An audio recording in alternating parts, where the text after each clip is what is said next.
Everyone, this is Mr. J. Today we're talking about new law in Korea, no phones in classrooms. Wow, that's big news for you young people, right? But no phones in classrooms. This is our advanced video for Thursday, August the 28th, 2025. Seoul, South Korea. Tomorrow we have no news because tomorrow is our August culture class about history. So you'll have to get your news fix next week, I'm afraid. Anyways, let's go right down into our words. Okay, legislation, device, exception, educational, emergency, abstention, all right? Abstention, learning, authority, distraction, and basis. Okay, so let's see.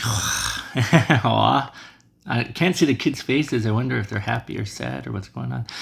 South Korea has passed a new legislation banning the use of mobile devices in classrooms starting March 1st, just before the school year begins.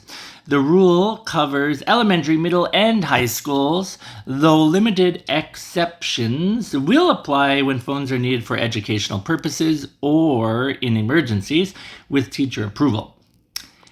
I think this is good news. If you're a student, you might argue differently otherwise, but for me, I think it's good news. If you don't think so, give me good reasons.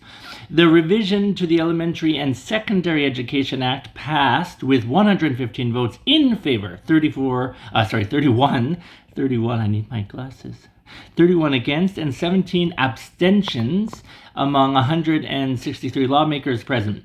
Officials said the measure protects students' right to learning and supports teachers' classroom authority. The Education Ministry emphasized that smartphones have become a growing distraction, and the law provides a clear legal basis to restrict their use. While some argue it curtails personal freedom, others say it ensures a more focused environment for both teachers and students. The law represents a shift in balancing technology with the need for discipline and concentration in Korea's schools. Wow. What about your country or your school? What are the rules and regulations there? When will the phone ban take effect? Which schools are affected by the ban? What law was revised to enforce the ban?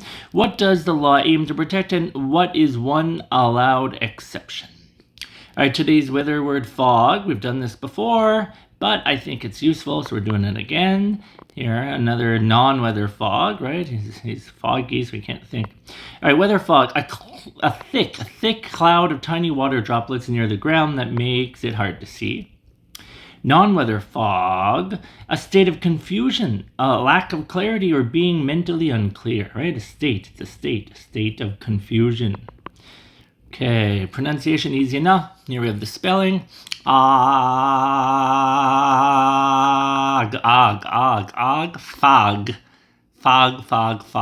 Okay, be careful with your pronunciation. It's close to a bad English swear, so you don't want to say that. Fog.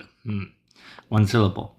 The thick fog made it difficult to see the road ahead, and he was in a fog after staying up all night studying, right? That happens to third graders here in Korea. High school third graders are like, in a fog.